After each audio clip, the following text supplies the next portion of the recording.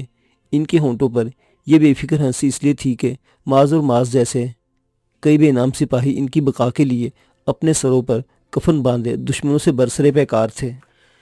بس اب مزید انتظار کی کوئی گنجائش نہیں ہے، اب کوئی حتمی فیصلہ کرنا ہی ہوگا۔ سفید بالوں اور سفید بھوؤں والے یوان منگ نے اپنے سامنے بیٹھے عالم شاہ سے کہا تو اس کی آنکھوں میں تشویش کے رنگ تھے۔ آج سجل کو پڑنے والے بے ہوشی کے دورے کے بعد عالم شاہ کو ڈاکٹر کے کمرے میں بلایا گیا تھا تو اسے قطعی اندازہ نہیں تھا کہ وہاں اس کی یوان منگ سے ملاقات ہو جائے گی۔ کیسا فیصلہ؟ عالم شاہ نے ایسی سہمی آواز میں پوچھا جیسے وہ خود اپنے سوال کا جواب نہ چاہتا ہو۔ ہماری بہن کی حالت کے بارے میں ہم نے پہلے بھی تمہیں بے خبر نہیں رکھا اور اب بھی تم خود دیکھ رہے ہو کہ اس کی حالت ہر گزرتے دن کے ساتھ بگڑتی جا رہی ہے، درد کی شدت بڑھ رہی ہے اور بے ہوشی کے درمیانی وقفے گھٹتے جا رہے ہیں۔ پین کلرز نے بھی کام کرنا بند کر دیا ہے اور شاید آنے والے دنوں میں وہ سجل کی اذیت کم کرنے میں کوئی مدد نہ کر سکیں۔ یوان منگ جو کچھ کہہ رہا تھا وہ سب واقعی اس کے سامنے تھا، لیکن اس کی زبان سے سننا زیادہ خوفناک لگ رہا تھا۔ پھر کیا ہو سکتا ہے؟ الفاظ اٹک اٹک کر اس کے حلق سے برآمد ہوئے۔ آپریشن، یوان منگ نے ایک یک لفظی جواب دیا۔ لیکن اس میں تو بہت رسک ہے نا۔ اس بار بولنے سے پہلے اسے تھوک نکل کر اپنا حلق تل کرنا پڑا تھا۔ لاڈلی بہن کے ہاتھ سے زندگی کی ڈور چھوٹتی جا رہی تھی اور وہ بے بسی سے سب دیکھنے کے سوا کچھ بھی کرنے سے قاصر تھا۔ رسک تو ہے اور تمہیں یہی فیصلہ کرنا ہے کہ اسے سسک کر مرنے کا انتظار کرو گے یا آپریشن کی اجازت دو گے۔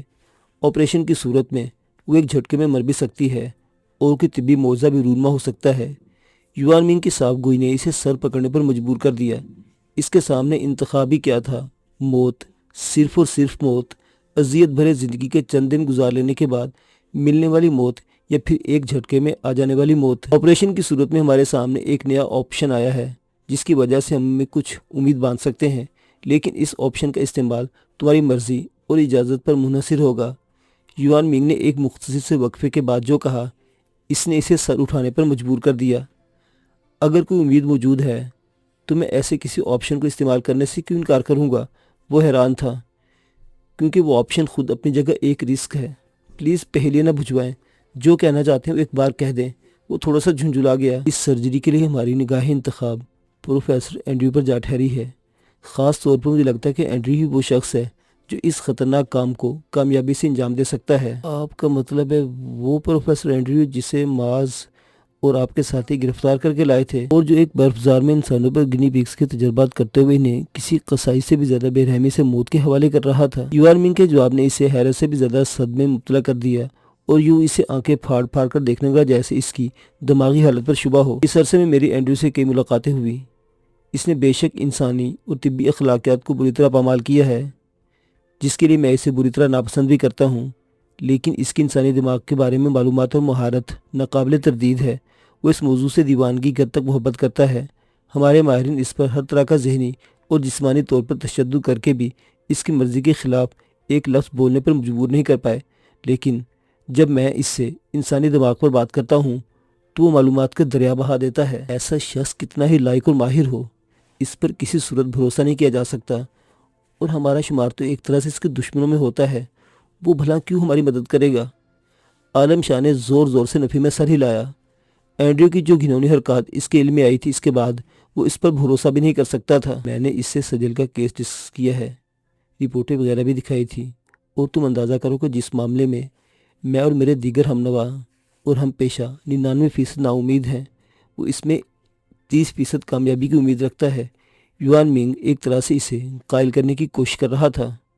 اس بات کی کیا ضمانت ہوگی کہ وہ اخلاق سے عاری شخص بددیانتی سے کام نہیں لے گا اور جان بوجھ کر سجل کو موت کے منہ میں نہیں دھکیلے گا؟ عالم شاہ کا لہجہ اور تلخ اور تیز تھا۔ پہلی بات تو ہے کہ اس کی سجل سے براہ راست کوئی دشمنی نہیں جو وہ اس کی جان کے در پہ ہو جائے، اور دوسری اس سے اہم بات ہے اس کا اپنے کام میں جنون۔ اسے لوگوں کی زندگی اور موت سے بے شک دلچسپی نہیں، لیکن وہ اپنی پرفیکشن ثابت کرنے کے خواب میں مبتلا ہے۔ سجل کا کیس بھی اس کے لیے ایک چیلنج کی طرح ہے اور وہ خود مجھ سے اس سرجری کی خواہش ظاہر کر چکا ہے۔ یوان منگ نے پوری صورتحال اس کے سامنے رکھی۔ میں اکیلا اتنا بڑا فیصلہ نہیں لے سکتا، مجھے اس سلسلے اپنے والد سے بات کرنا ہوگی۔ اس نے مہلت چاہی۔ ضرور، لیکن یاد رکھنا ہر گزرتا لمحہ صورتحال کو مزید خراب اور پیچیدہ کرتا جا رہا ہے۔ یوان منگ نے مسافر کے لیے ہاتھ بڑھاتے ہوئے اسے جانے کی اجازت دے دی۔ عالم شاہ اعصاب زدہ سی کیفیت میں وہاں سے باہر نکلا۔ وہ سمجھ گیا تھا کہ یوان منگ پروفیسر اینڈرو والے آپریشن کی وجہ سے ہی بطور خاص اس سے ملنے آیا تھا اور پوری طرح قائل نہ کر سکنے کے باوجود اسے بہرحال سوچنے پر مجبور کر چکا تھا۔ عالم صاحب، وہ بے خیالی میں سوچتا ہوا سجل کے کمرے سے کچھ آگے نکل گیا تھا۔ ایک نسوانی پکار نے اسے پلٹ کر دیکھنے پر مجبور کیا۔ نیلی سوتا ہوا چہرہ لی اسی کی طرف دیکھ رہی تھی۔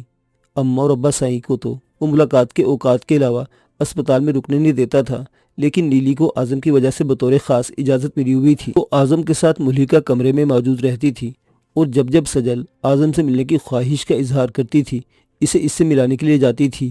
یہ ایک مرتبہ انسان کو دی جانے والی خصوصی رائے تھی۔ کیا بات ہے نیلوفر، سب ٹھیک تو ہے؟